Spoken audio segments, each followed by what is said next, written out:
All right, we've got this corner cabinet that we're doing, and these are the raised panels.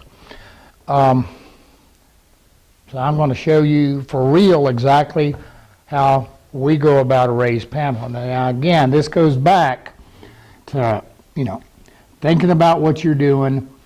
This is another reason you want to have your finishing schedule figured out before you start. And again, in the Tiger Maple, we're going to be using the trace coat to accent the figure. Now, the first thing, and we all know this, that these end grains are going to go dark no matter what we do. Well, kind of. But even before I trace coat it, what I'm going to do, because if I really lay into the trace coat on this, then I'm going to have an issue. And that issue is going to be, I can get that end grain, again, we've talked about it's just like a handful of straws, soda straws, and it's just going to suck it right up. So I've got some 220, and I'm going to sand that bevel on all the ends.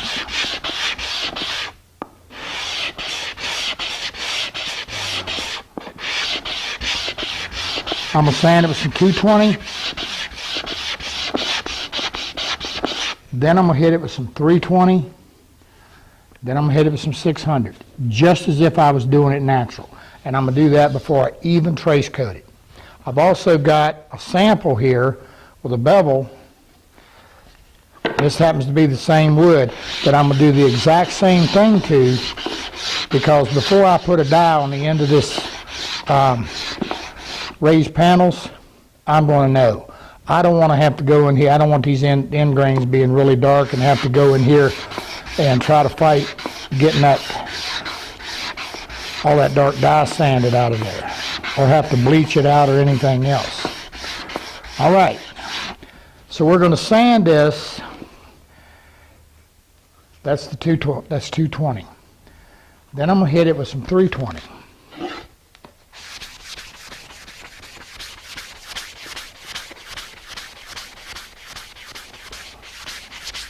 Then I'm going to hit it with some 600.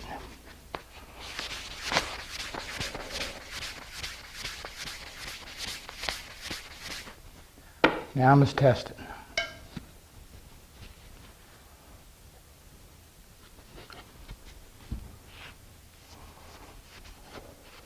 Now this is a medium brown walnut I have. Now I've got some saw marks in here because I just cut this bevel on saw. But I want you to notice something here. The end grain and the flat grain look the same. It's not going black on me. That's the advantage of doing that pre-sand. Now, the other thing we can do, as we've talked about, is if I've got a really porous wood, what I can do is I can actually, now this is in addition to sanding, is we're going to float it on, kind of. Meaning what we're going to do is we're going to wet this end grain.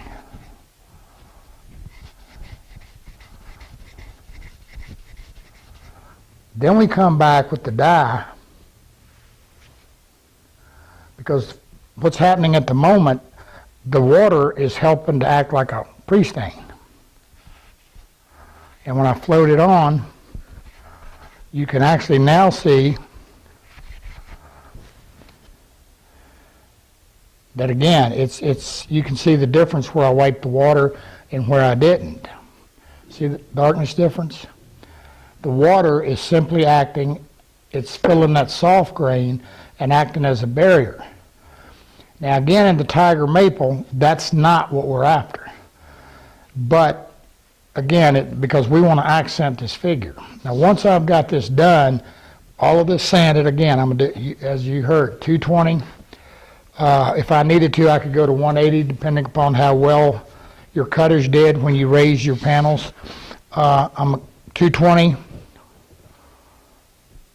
320, and 600. Then we're going to come back and trace everything. So I'm going to sand these. We'll be right back. Did the 320, 600. Got a coat of the medium brown dye. This is just a general finish. It's medium brown dye. When I did this, I also went in and did the insides of the door frames.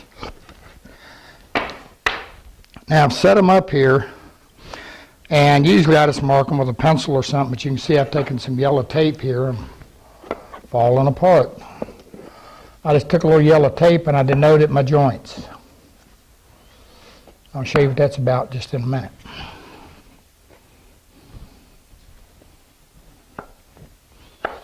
All right. So that's all I've done is denoted right where my joint's going to be, right at, and this is right at the corner of the bead. All right. Now I got my jug of water out here. I didn't have to float the die on anything. It's always a good idea, because what if one of those end grains had gone a little too dark on me, I could immediately take in some water while it was wet and wiped it back to pull some of it off. All right. Now back to the raised panels. Now this is a simple matter of sand. Now this has been through the drum sander, and we went through on 150, I think. And I've got 180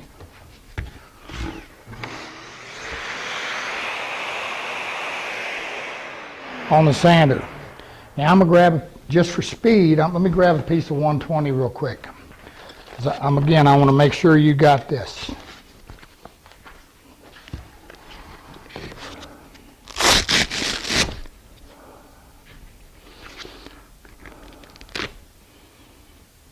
Make sure my holes are lined up. I'm ready to go.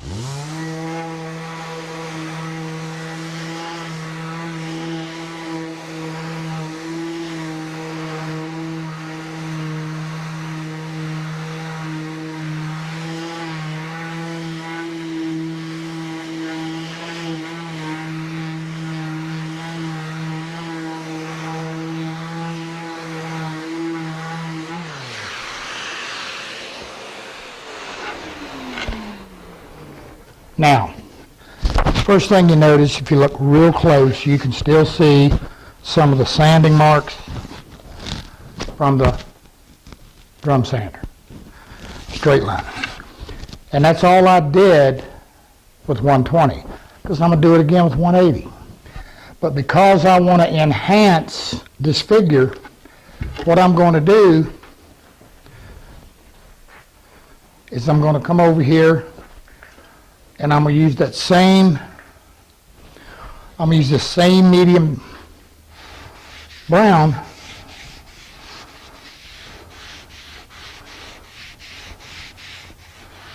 and I'm going to trace it again. Not that I don't have to trace it again to sand. I could have just put a piece of 180 on and went ahead and sanded to those drum sander marks were gone, and I'm done. But I'm trying to pop that grain. So that's kind of what we're going to do here. Now I'm going to set this up to dry. Now, obviously, if you notice this one, we did a back cut on it. Now, when we sanded that end grain on the front, we also sanded the end grain on the back. Now what my objective is I'm going to sand. This is back to that, I still got 220 on here.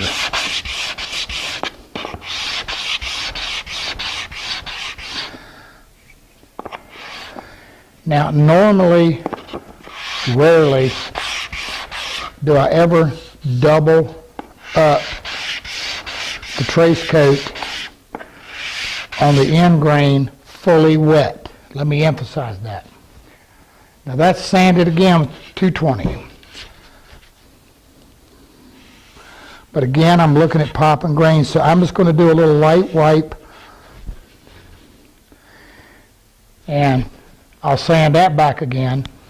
Then it's ready for our dominant or main die, which will be New England maple in this case. So I'm going to go around, I'm going to get all my sides sanded. Now the sides of this, I'm going to treat just as I did the flat grain. I'll take another sanding block I'll take and hit it some with some 120 if I need to Then I'm going to do another trace, and then another, then finish it out with 180.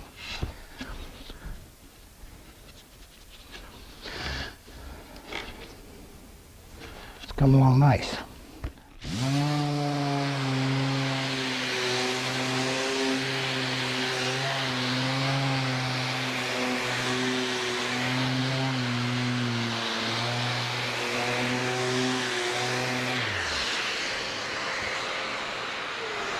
Now you kind of have an option here.